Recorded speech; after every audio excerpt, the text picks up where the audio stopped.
Okay. Could you tell me a little bit about your child? Yes. So like kind of fun. So he is a 10-year-old boy. He's in the fourth grade, and he really enjoys school. He enjoys his friends. He does enjoy learning. However, he does have a reading. Can't think of the word. A reading disability. He has dyslexia. We've known that since he ended first grade. At the end of his first grade year, we did that testing. So, Okay. but he loves to learn. He loves learning new things, and your typical wild ornery boy. So, As far as things that he enjoys to learn, what are some of those different things? really, he kind of likes everything. He'll tell you that he doesn't like math, but he always loves to practice math facts. He really seems to love science and social studies this year, which they get to do a little bit more of. He loves hunting, so anything that kind of involves hunting and things outside of school realm, he likes anything that typical little boys like to do. So, Okay. pretty well rounded. How does he do with approaching new learning or new types of experiences with school or home, either one? I think typically he has a pretty good attitude about most of it. Doesn't typically shut down easy, even if things are hard. I think that's one of the blessings kind of through his dyslexia, is that he doesn't know that it should be a little bit easier for him, so he doesn't ever view it as extremely hard. Obviously, this year, fourth grade's a little bit more independent, and a little bit more things that they have to do independently, so I think he's feeling like it's a little bit harder, but still not to the point of shutting him down. And obviously, his reading's getting a little bit better, so I'm hoping that we just kind of miss that moment of where, like, wow, this is way too hard. So. Kind of already answered that. So when you think back on his very early learning experiences, are there any moments, either positive or even challenging, that really stand out to you? Yes, so he definitely struggled with learning the alphabet letters and their sounds and kind of the correlation between both. We played lots of alphabet games. We have lots of alphabet puzzles, same things I've done with all my other kiddos. Just took a little bit longer for him to even learn them. And then quickly when kindergarten came around, we have the rapid letter naming assessment. And so I knew he knew them, but that rapid piece was very, very hard for him. And he was instantly kind of flagged as being not on target or below in that area, which we know is an early indicator of dyslexia. And my older son also has dyslexia, my older daughter, so I kind of always wondered, figured, I wasn't shocked, I guess, by what I was seeing, but for me that was one of the earliest signs, because he loved nursery rhymes. We read lots of books as a little one, and he enjoyed those things. I think it just, when it became kind of learning on his own, that I noticed. Okay. How would you describe what it's typically like when he reads at home, or he has to do any writing at home, either for a project or if you are making him practice those things? So reading is probably one that's a little harder, but of course we're busy after school, do all the things. So normally kind of happens at nighttime is when he prefers to settle down and read, because when he gets home he's still just 10 and he wants to run and play. But typically by then he's a little bit more tired, 7:30, 8 o'clock makes it a little harder. But I also think just his brain is kind of tired, or I would accumulate like to you or I being in a brain fog. Like he's just really worked his brain all day. And so some nights I feel like he reads really well and I'm like, oh, listen, like he did fantastic. And then other nights I can tell when he's not really overused his brain, but in a sense, like for his brain, it's been maybe used a lot or really pulled a lot from the day. And then those nights it's a little bit harder. He loves to be read to though, so I still do lots of reading with him. He does love writing, so he likes to write little books at home all the time, which is so cute. He's always asking for like blank books to write, and yesterday he actually asked if he could write a chapter book. So over Christmas break we're gonna work on a little chapter book. That's so fun. I know, it's so cute. I love that. What strengths do you see in your child as a learner, especially when it comes to literacy? Yeah. So I would say he definitely loves reading himself. And I think, again, he just doesn't realize how tricky or hard that is. So his strength is, I think, just that he enjoys it, but that he also enjoys still being read to. I know he's kind of hitting that age where that might start, stop, I guess, being one of his favorite things, but he loves to just kind of snuggle up with a book and still be read to. And then again, that writing piece, that he really loves writing, so it doesn't bother him that it's harder, that he struggles with it. So he perseveres. And that's hard to do, especially at that age, I think, Yeah. too. How have you noticed him growing or changing over the years as a reader or writer? I've definitely seen a lot of growth. So he does do tutoring at Luke Therapies. And so I've just noticed a lot of growth in just being able to stretch out the words and blend them back together. The segmenting part is definitely the hardest part, kind of blending that back together out of that segmentation piece. But I've seen him be able to more rapidly even call the sight words. That was another kind of early skill that I realized, he's really struggling with those sight words once we move beyond the alphabet and just their letter identification, but was in the next piece of the sight words. And so I've seen him be able to read those a little bit quicker in the words, which then helps his reading fluency increase. And then that just helps his overall reading, I feel like. Same way with writing, he's able to apply the skills. And through that tutoring, they work a lot on those phonetic skills and just lots of repetition with that. And so I'm seeing him be able to add that into his reading and his writing both. Okay. And so you have more experience since you are a kindergarten teacher than most parents in your situation. So can you just talk a little bit about how that has helped you in your experience, even from him having other children, like how you then feel like you have grown in your support of your children having multiple dyslexia in that area? Absolutely. So I think just knowing that they're all different and they're all going to grow and progress at different times, because I feel like with my older two that have dyslexia also, it was kind of my daughter seemed to pick on and catch on a little bit faster than either of my boys have. But even once my older son kind of got it, he just took off really fast. And so it didn't seem like it was such a slow, gradual process like it's been for Riker. But just understanding that he will get there. His path is just looking a little bit different. And even their own struggles within their dyslexia is so varied and so different. And so I think I just have to kind of pause sometimes when I feel frustrated with the way that things are going, or maybe how long it's taking for him to get it compared to another child, and say, wait, it's okay. His brain is doing a lot more work than something that it would take a neurotypical child to understand something. He needs probably 200 plus repetitions before that's going to become a concrete fact in his brain. And then especially over the summer, if he steps away from that for a while, we do lots of practice in the summer, because if he doesn't, then he's very quick to forget it and forget how to apply it. So probably just giving him time and understanding that. Okay. How would you describe the role that reading and writing play in your home? And you kind of talked about this a little bit, but do you have like a set amount of time that you work with him every day, or do you kind of change up those skills?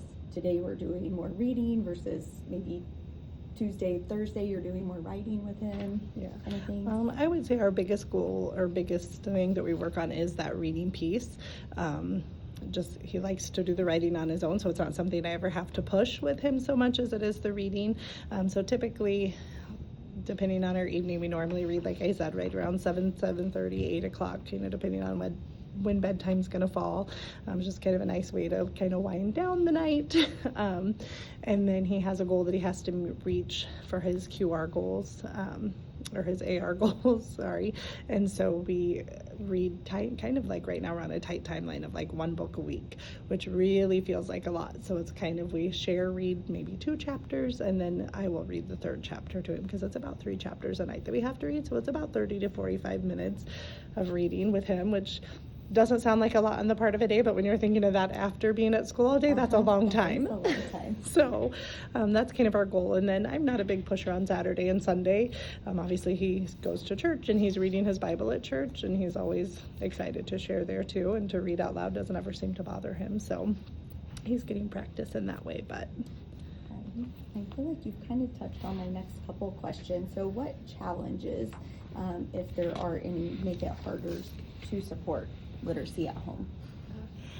I would say just with 4 kiddos and going different directions, and they all also love sports, and we do lots of things with our church, that just that time and making sure that we set aside a certain time, and then also just overcoming the 10-year-old boy challenge of, really, do I have to do this again? And the goal that he has at school does help with that, but there are nights where he's still resistant to that and doesn't want to do it, and not necessarily because it's hard, just because it's like, I'm kind of done with school for the day. I don't want to do that, but. How have school supports, interventions, or programs influenced your child's progress so far? Well, we actually just put in place a 504 for him. So he did not need, I didn't feel, the IEP quite yet to go through all that testing where we know that it's, or I feel, I shouldn't say no, we haven't had his IQ tested, but myself, his teachers, his tutors that he's worked with for several years, none of his teachers that he's had the past school grades feel like it's an IQ issue, just mainly that reading concern. And so having that dyslexia diagnosis, I felt like, let's kind of put that 504 in place.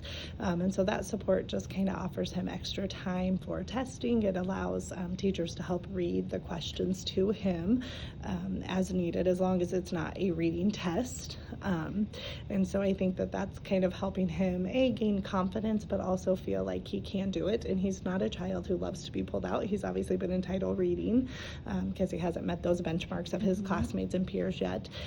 He doesn't love that so much. And so I think that him being able to stay in the classroom with these added supports has also helped his confidence and just his enjoyment of school overall. What kinds of communication or collaboration from current teachers, past teachers that he's had has been the most helpful for him and your family overall? I think just being in the school system myself and kind of knowing what options there were for him, like with that 504, but also just knowing his teachers probably helps. Not every parent maybe is comfortable to kind of share out or reach out or get the opportunity to see and visit with the teachers as much. His teacher and I this year have met 4 or 5 times already, and so she's super open to that communication piece, always asking what they're working on in tutoring, what she can help with. When we did his 504, his reading tutor actually came over and was able to sit in on that with us and kind of share. And I had asked her to do a quick screener, like a new updated screener that she uses with him, just to kind of have even some current knowledge or different viewpoint from her assessments for what the, than what the school uses. And so I think just sitting down all together, kind of getting on the same page, making sure that obviously our goals all align. We want what's best for Riker, we want his growth, but just having that open communication between all of us seems to be super helpful. Are there any supports that you wish that were in place for students like him, specifically for him, or even, yourself being a teacher that you see that the school could help maybe put in place to better support those students and their families? Yeah, one big thing, and it kind of kept coming up during his 504, was that in the 4th grade, they use kind of a 4th grade reading test for acuity. And so it's basically a bunch of passages that are short paragraph type passages, and then they have to read them and answer a different series of questions, and they do 5 or 6 of those at a time. For him, the test can now, with his 504, be broken up a little bit, and he can take that across multiple settings. My frustration was, I know he can't read at a 4th grade level, and this test isn't really measuring what level he can read. It's just reading comprehension more in that acuity piece. And so my frustration is that there's not really an easy way to get him a 2nd or 3rd grade piece that kind of matches that as far as like the skill level, whether it's just that we haven't found one yet or whether one exists. This piece was brought in by an old principal, and so they've just really loved it, and so no one, I guess, is really sure where to look to kind of bridge that. And so my frustration with that is, I'm not testing, not me, but they're not testing his reading level with that test, therefore they're assessing that comprehension piece. Well, if he can't read it at the 4th grade level, he's not going to show that comprehension there as well. And so I just feel like it's an unmatched test to be a truly valid test, in my opinion. Again, Is it a huge deal? No, but it's a frustration because Right. I'm thinking, then his grade shows that, and I'm thinking, but it's not accurate for what he's, if we test him at his level and it was a reading material at his level, we could have a better picture of that.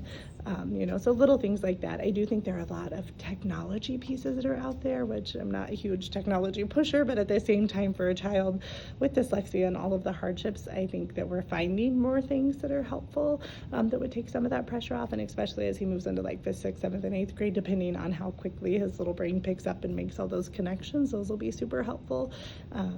I just don't know a lot about them. The school teachers that we've worked with don't know a lot about them, but I know they're out there. So I think just having someone kind of looking into that and sharing that would be super helpful too. What hopes or goals do you have for him as far as reading by the end of this school year or just in the future for him? Yeah, I feel like this is honestly the first year that he's even on his STAR test, the assessment that we take, starting from kindergarten up through 4th grade in our district. Well, they use it, I think, through 8th grade actually, but he's 4th grade. That this is the first year he's even scored, has a score that's shown on the test. And so he's already in the first quarter of school, had grown 6 months worth of time frame. So that is a huge growth for him. And as a mama, that feels like a huge win after all the time and effort put in and all the tutoring time and reading at home time. So I just hope that that continues to grow. Of course, I'd love to see him on grade level. Is that realistic? I don't know. I feel like for my older kiddos, one of them, she was on grade level by the time the school year started. So that wasn't a goal for her anymore. And for my other son, he started the year reading about a 3rd grade reading level. By the end of the year, could read at an 11th grade reading level. So I know how quickly it can happen. I just see different things kind of flickering with him that it may get there, he may not. So that's my goal, but ultimately we'll just keep working beyond the school year. And when he meets his goal, he'll meet his own goal. So Yep, everybody does their own thing at their own time. yes. If you could share one piece of advice with his current teachers now working with him or future teachers, or with a child or family that is facing a similar literacy challenges, what would you want them to know? I think just to remember that you're their first and biggest advocate. You're also their first teacher. So I feel like a lot of times it can be put on teachers, well, what are you doing for my child? But just reminding yourself that it really is a partnership.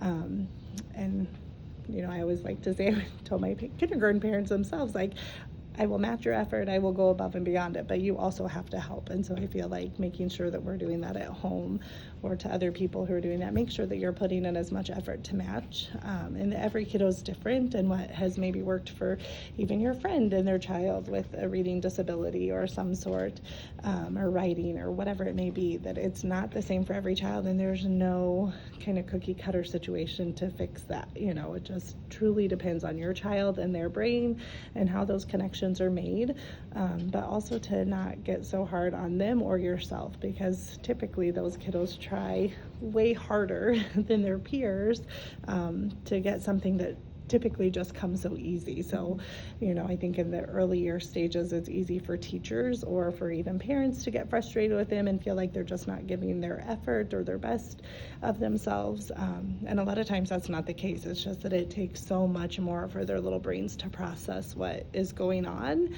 And so I think just giving them time and being patient with them, encouraging them, and letting them know more than anything that it's just how their brain works, and kind of teaching them to love themselves in spite of that, and that they can do it with a little bit of hard work and grit, but just to not ever make them feel like they're not doing enough or that they've done something wrong. So, anyways. Thank you very much. You're welcome.